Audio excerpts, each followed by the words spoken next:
So let's take a look at swatches, a bit closer look than we had before. I'm in the painting workspace. If you go in there and just reset it, make sure you have exactly the same settings as me. We're going to make the column for the panels a little bit wider, and we're going to double click on the color guide and brushes just to collapse them. So our main focus is on the layers panel and the swatches panel and the color panel.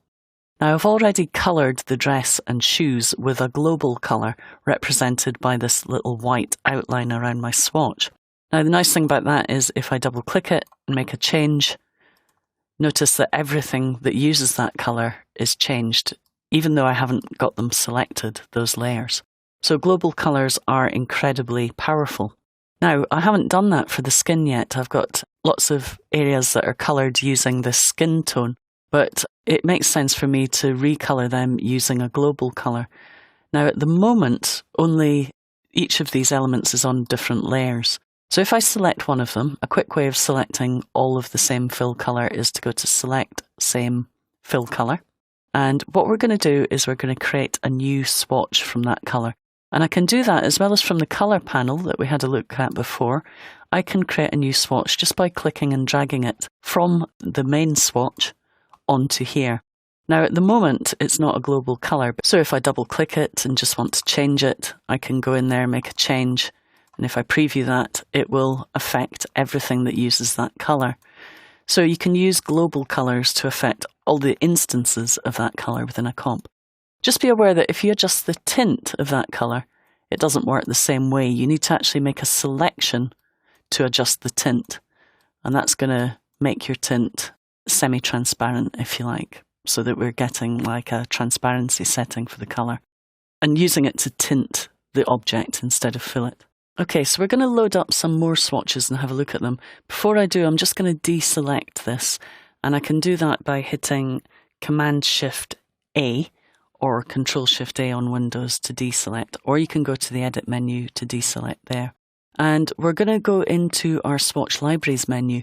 And in there are literally scores of swatches that you can apply to your artwork.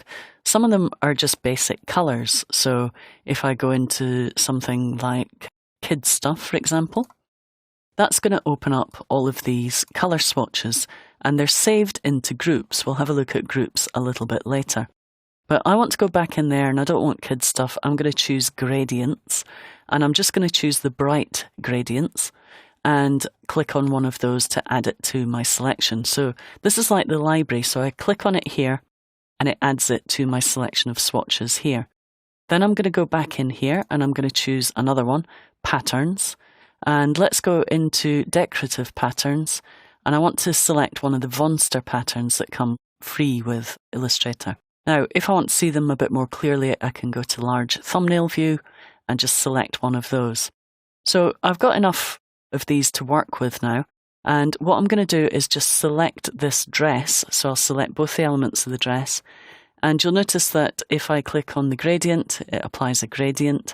We're going to have a look at gradients in another movie, so I'm not going to go into too much detail at the moment, but in order to edit that, I could bring up my gradient panel, or I could choose the gradient tool to edit it and just make a slight change to that gradient in both the bottom and the top half of the dress. Okay, so I can control gradients. I can also apply patterns, and you'll see it's created a bizarre pattern here. This pattern has transparency in it, so we've actually got a see-through dress, which isn't very good. But I have another pattern here, which is for a flowery dress, and that works really well in this situation. You'll see that just changes her dress to a more flowery one. Now I've decided that the gloves need to be a bit darker, so I'm going to double click on, the process swatch. Now you do have to be careful. You'll see there if I select the swatch, still with a selection active, I'm actually going to replace the swatch that I'd chosen. So I'm going to undo that. Again, my best friend is Command-Shift-A to deselect, or Control-Shift-A. Then I can double click this swatch and just darken down those gloves and shoes a little bit, previewing it until I get the colour that I want for those. Once I'm happy with it, we'll go to almost black, I think. I click OK, and then I'm ready to go. Now, once I have colour the way I want it, what I can then do is select my artwork and save what's called a color group. And if we go down here to the bottom of my swatches panel, we can see the new color group menu. There are also other items here.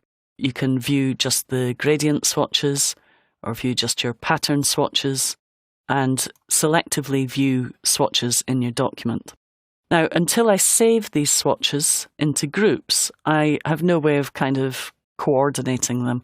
Some of these colours I've used within my image, some of them I haven't. But by clicking and creating a colour group, I can just call that Maria Artwork Group.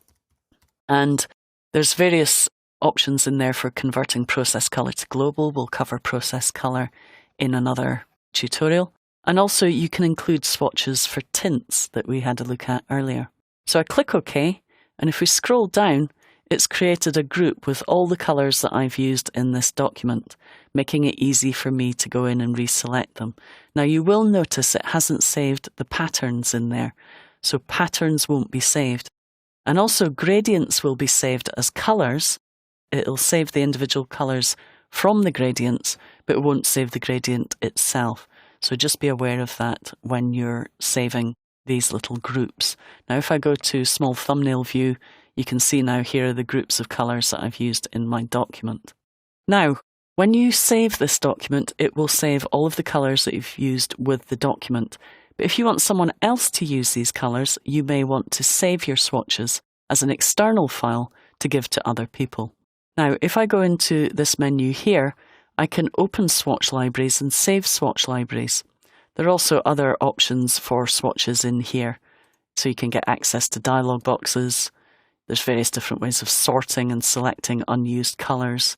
But if we have a look down at the bottom, this is where we open libraries. Now, incidentally, we can open libraries from other open documents. So if I had another open document, I could select the colour library from that document. But I can also save it as a standalone document, and we can either save it as an ASE file or as an Adobe Illustrator file. I'm going to choose Save Swatch Library as AI, and I'm going to call it Maria Swatches. And now if I hand this artwork onto someone else, I can click on Save and I can just email them my swatches palette. And of course they can load them by going to Open Swatch Library, Other Library, and just locating the swatch that they want to use. And you'll see that there are various swatches already in the swatches folder. So that's a very quick run through of swatches. There are a couple of other things in here. Here we can create a new swatch by clicking on the new swatch button, which you would expect. And you can also get access to loading and saving libraries in here in the swatch library menu. So a very quick run through about swatches and how to use them in your artwork.